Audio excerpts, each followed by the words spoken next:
The metaphor aria. These ubiquitous moments when the heroes of Metastasio's operas vent their raging passions vicariously through images of adrift sailors, caged nightingales, or aged oak trees have left critics baffled for centuries. Think of Voltaire, who in 1748 wondered how Athenian audiences would react if the great Sophocles had indulged such extended metaphors in the heat of his immaculate tragedies. Or of Jean Laurent d'Alembert, who a decade later described the maxims, comparisons, and images of Italian drama as unnatural, artificial, and dissatisfying. Or of the dumbfounded Antonio Planelli, who asked incredulously in 1772 how it could ever be verisimilar for heroes to lose themselves in their last moments to symmetrize in a carefree manner such an extended simile. These sound dismissals of this most Metastasian of aria types have persisted largely unchallenged to this day, amplified in the writings of Winton Dean, Peter Kivy, and countless others. So ingrained is this attitude that even Raymond Monel's landmark rehabilitation of Metastasio in 1976 accepts its terms, casting metaphor arias like Nasce al Bosco as irrelevant, superfluous, cliched, and anticlimactic. For nearly 300 years, we have flatly refused to grant dramatic legitimacy to the Metastasian metaphor aria. And this refusal is instructive, for it lays bare long-standing assumptions about what makes an aria dramatic at a basic level. Clinging to that idea neatly encapsulated by Taruskin, that the Seria aria is an emotional weather report, we continue to regard an aria's dramatic potential as existing in direct proportion to the clarity and immediacy of this report. The characters of opera seria feel intensely, and the dramatic job of an aria, it is believed, is to bring audiences into sympathetic resonance with that feeling. Because of this, the most dramatic arias must be those that cut through the dense fog of theatrical artifice to bring character and audience into seemingly unmediated contact. Arias like Che farò senza Euridice, which so vividly and evocatively depict an emotion that one cannot help but feel as the singing character does. If one accepts this perspective, the dramatic problem with the metaphor aria is obvious. These arias seem to stage drastic retreats from the immediacy of the present drama, depersonalizing the singing character and casting their emotions onto a distant surrogate through the refined artifice of poetic metaphor.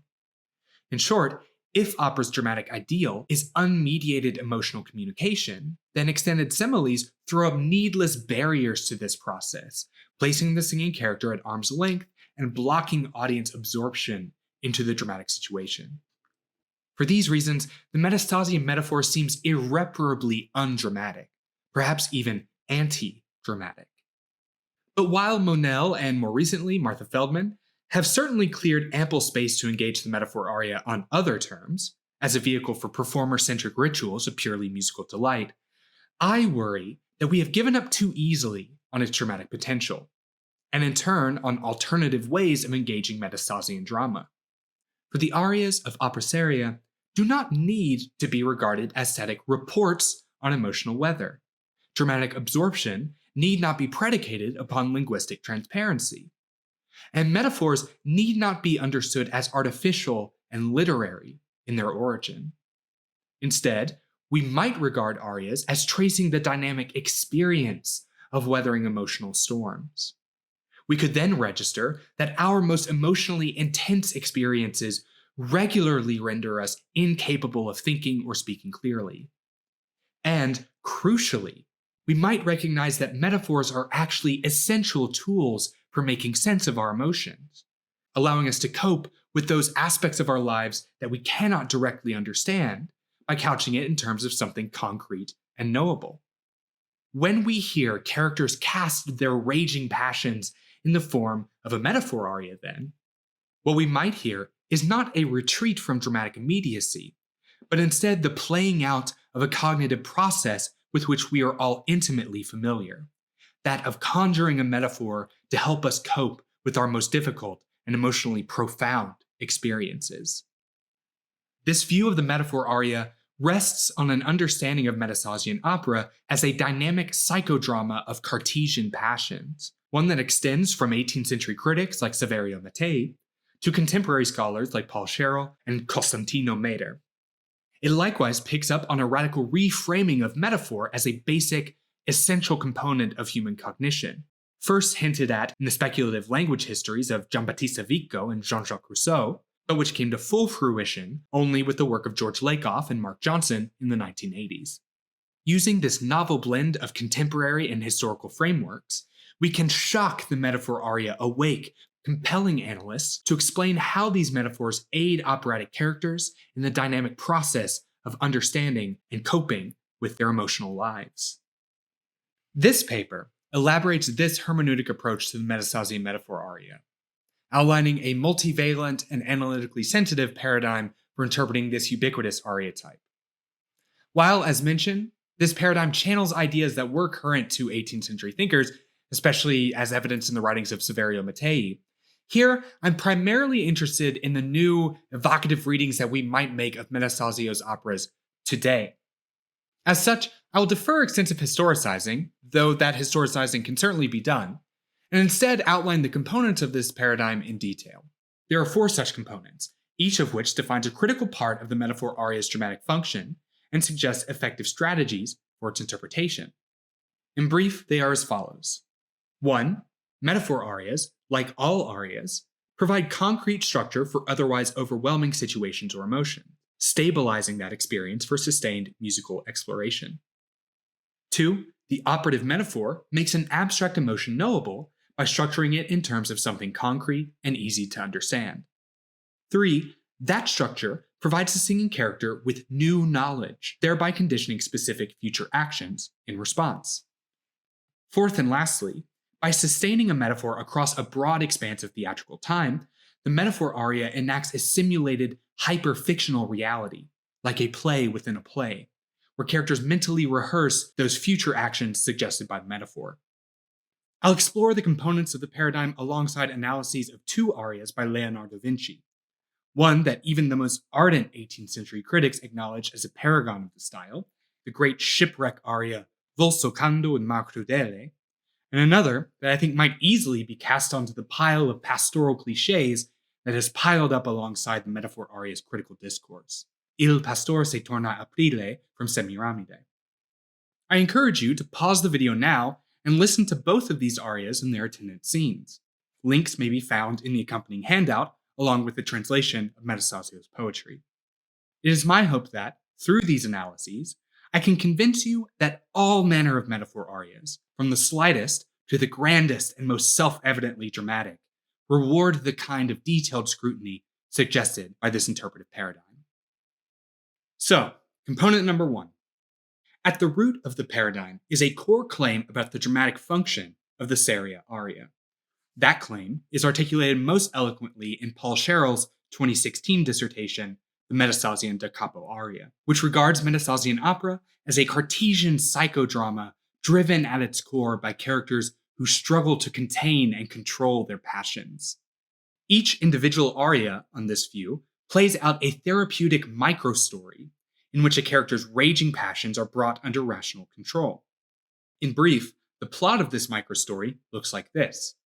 Across a scene of recitative, a character becomes whipped up into a fit of passion. That passion drives them to leave the stage in pursuit of some concrete action, but it also emotionally overwhelms them, rendering them unable to think clearly and freezing them in place. The aria enters at this moment. It is the vehicle by which the character comes to grips with their present emotions, locks it down with coherent linguistic and musical structure, and imposes musical closure upon it, rendering it past. Arias, in short, are the therapeutic spaces where characters think through the passions that swell within, curing their emotional paralysis and unlocking the ability to exit the stage. Semiramide begins her scene already whipped into such a passionate state, elated by a spark of hope that her outwardly cold beloved still harbors amorous feelings toward her. Her scene traces a narrative of self-assessment, refining her initially formless emotions into a specific, identifiable passion, love, whose implications are then explored in a pair of metaphors, generating new self-knowledge that she carries off the stage and into later scenes. Our other scene finds the hero Arbace imprisoned and bereft of energy after being falsely accused of regicide and weathering a series of rebukes from his loved ones. This act-ending scene first rouses the hero's spirits by stirring his passions into an agitated frenzy, and then subsequently provides an outlet for that energy in the form of a climactic shipwreck aria. This aria gives our hero a needed vehicle for self-affirmation via a simulated heroic action, which stands in for physical actions that, as a prisoner, Arbace is blocked from pursuing in the real world. Such is the dramaturgical core of the Metastasian aria. All arias serve such pressing psychological needs, allowing characters to think through their present circumstances and work out their emotions. In this respect, we should understand metaphor arias as one of several available strategies for gaining control of a character's passions, alongside other strategies such as exploring the passion's bodily effects or casting it in terms of general sentential maxims. But more importantly, this sets the essential interpretive ground for all future aspects of this paradigm. At all points, the paradigm compels us to couch our interpretations in terms of a represented mental act. We must endeavor to explain why a character reaches for a particular metaphor, what it does for them, how it transforms their mental life, and how it makes possible the emotional therapy of the aria. Against this backdrop, the function of metaphors claimed in this paradigm emerges with particular clarity. For, as Lakoff and Johnson write in their landmark study, Metaphors We Live By, our ordinary conceptual system, in terms of which we both think and act, is fundamentally metaphorical in nature. Metaphors are not just ways of speaking, they are ways of thinking. We are constantly using our understanding of concrete and familiar aspects of our world, say the physical experience of heat, to make sense of less familiar, more abstract experiences, such as love, anger, attractiveness, speed, accomplishment, and more. By transferring patterns of inference, conceptual structure, and embodied feeling from one domain to another, we give order and structure to domains that would otherwise be impossible to understand, making it possible to know, reason about, and think through those concepts. As Lakoff and Johnson point out, emotions in general, and love in particular, are prime candidates for metaphorical understanding, since they are not clearly delineated in our experience in any direct fashion, and therefore must be comprehended primarily indirectly. But though the authors subject the concept of love to detailed analysis at several points in their study, they never quite hit on that evocative metaphor Semiramide constructs in the first stanza of her aria. Love is a herd of sheep. How does this metaphor help Semiramide think? Well, what Semiramide is dealing with here is a nagging emotional conundrum. How can Shitalche's love for her have been so fragile in the past and yet enduring enough to pursue again? The metaphor provides analogical structure for an answer. Sheep, as we know, are easily lost and vulnerable to predation, which is why they need shepherds, and yet they are also surprisingly resilient in the face of harsh weather conditions. And so, through this image, Semiramide is able to reconcile otherwise contradictory ideas that love is vulnerable, requiring vigilant supervision, and love is resilient and enduring, thereby allowing her to subsume her complex feelings under a broader, coherent metaphorical frame. Through her metaphor, then, Semiramide discovers a new way to think about her emotions and her circumstance. My basic point here is that Lakoff and Johnson's cognitive metaphor theory equips us with ample analytical tools to interrogate the metaphors that litter Metastasio's libretti. Like all metaphors, these mappings are subtle and rich with significance, bringing together entire domains of experience in ways that may be only partially recoverable from the libretto itself. Consider as an example the role played by weather in Arbace's shipwreck aria. In Metastasio's text, the image of the stormy sea clearly stands for the external forces that have driven the plot to this tragic end. It is the will of fate that he is doomed to follow. And yet, the aria's musical tempests were clearly understood in the 18th century to be sonic analogs for Arbace's inner emotional state.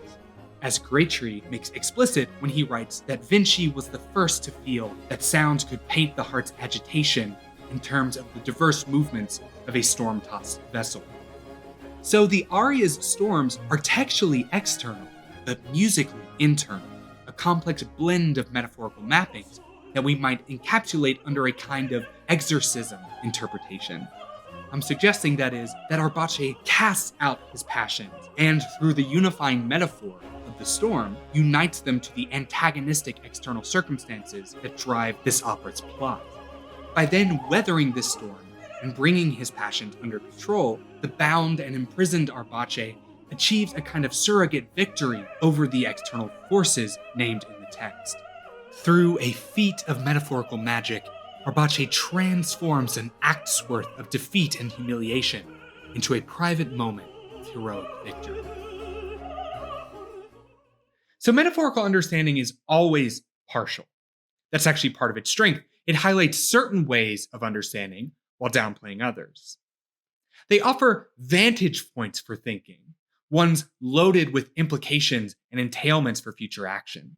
And we might think of the goal of analyzing a metaphor as pinpointing what those vantage points are. Consider, as an example, the vantage point entailed by Semiramide's sheep metaphor.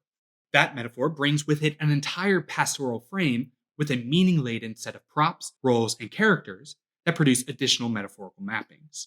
She herself is the attending shepherd. Her lover's emotions are the changing seasons, and the pleasures of love are the avene, a pastoral wind instrument.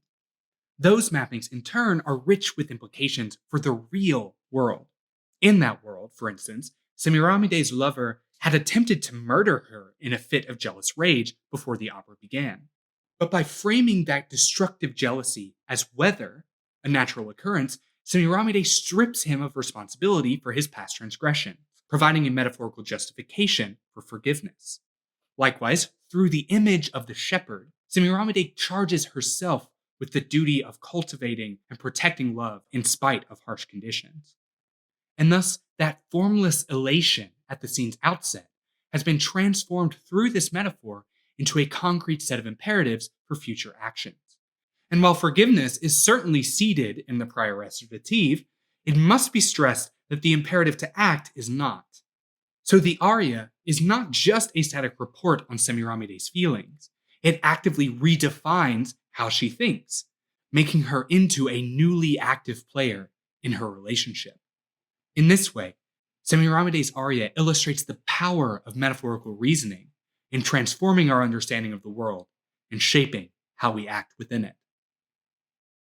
The final component of the paradigm acknowledges the special role that operatic metaphors play in occasioning extended musical works. Unlike their spoken drama counterparts, opera stretches its metaphors across a broad expanse of time, crafting from them multi-minute sonic fantasies that absorb audiences in a fully realized musical world. Metaphor arias don't just raise an image, they performatively enact a story, as Reinhard Strom acknowledged when he described the characters who sing them as assuming almost a narrator's pose. Notably, as 18th century theorists continuously insisted, metaphor arias were the paradigmatic sites for iconic musical tone painting, musical depictions of wind, storms, bird calls, and so on. Such lavish iconism renders the aria's central imagery sonically on the stage and fleshes it out, drawing audiences into a sustained experience with an alternative reality and the stories that play out within. In short, metaphor arias can be regarded as hyper-fictional spaces, a kind of play within a play with its own self-contained dramatic arc. It is here where the paradigm houses the most concrete imperatives for musical analysis. Here, we interrogate what sound world the music constructs with its field of musical topics, and query the narrative trajectory of its formal structure. And of course, there is no shortage of this kind of analytical work. Nary a citation of Volsocando in the scholarly literature can be found that does not lavish attention on its crashing octave descents, wavering melismas, and undulating triplet arpeggiations as expressions of a tempesta topic. But the enumeration of such iconisms is too often the end point of the analysis. Only rarely do characters inhabit the music's fictive reality for its own sake. Semiramide's aria is arguably one such case. Her sensuous pastoral minuet creates a world of timeless simplicity, where the pleasures of love may be savored. Semiramide projects herself as a fictive shepherd or helmsman into her lover as natural environment, and there she revels in the pleasures of his warm embrace. The aria's simulated reality thereby provides Semiramide a chance to live out her pastoral fantasy, to experience mentally and sonically a simulation of the eternal happiness she hopes to share with her beloved. By giving in completely to her fantasy, she lowers her emotional defenses and gains confidence in the inevitability of her future happiness. Once the energy of her elation has been expended, she returns to reality and quits the stage to accomplish her new directive, to seek out her beloved and confess her love. But for arias like Volsocando, the invoked topical field is a means to an end, setting the conditions for a heroic action scene whose dynamic structure is the dramatic and theatrical point. In fact, because the true actions that drive the opera seria plot, rebellions, murders, and so on, paradigmatically occur offstage and out of sight, such arias provide the primary sites for audiences to witness heroic action firsthand. Had we more time, I'd ask us to linger over the aria's dynamic trajectory for some time, paying attention to moments like this one from the first vocal period, where an explosive melisma rockets onto the dominant, only for Arbace to be sent reeling back to tonic to lick his wounds.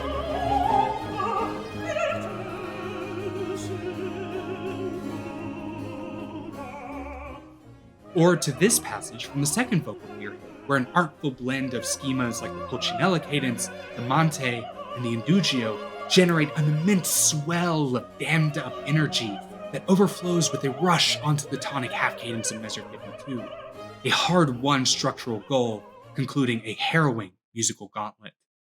But for the sake of time, I'll only briefly summarize my reading of this aria as a journey of self-actualization.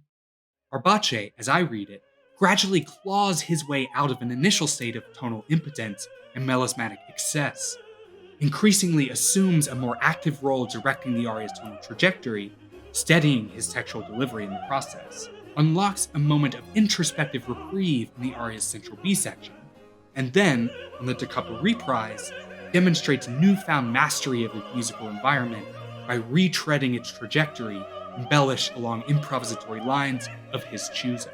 While his trials are of course far from over, Arbace enters the second act assured of his heroic virtue, of his capacity to weather the storm. Insofar as the audience follows Arbace into this fictive space, they bear witness to what is perhaps the most heroic action that will occur on stage for the entire opera, transforming in the process the threatening noise of the musical tempest into adoring waves of audience applause, which carry him victoriously to the wings of the stage and beyond. So as these analyses have demonstrated, the myriad metaphors that litter Metastasio's libretti, from the lightest pastoral minuet to the grandest shipwreck aria, house worlds of interpretive potential, worlds that we have long prevented ourselves from seeing through the self-imposed refusal to acknowledge this aria type's very dramatic viability. But the paradigm proposed here is in no way incompatible with the rich performer-centric narratives constructed by Monell, Feldman, Aspden, Peretz, and many others. On the contrary, these analyses make considerable space for touching vocal beauty, vocal pyrotechnics, and so on. My goal here has been to open rather than close down productive lines of inquiry, making space for any manner of ways of interpreting an aria as it unfolds across musical, dramatic, theatrical, and cultural spaces. I hope that the four-pronged interpretive approach to the metaphor aria will prove useful for a variety of interpretive purposes, ranging from music analytical to historical to pedagogical and performative. And at bottom, I hope that it provides us a new way to look at these rich poetic structures that for nearly a century fired the musical and theatrical imaginations of an entire continent. Thank you.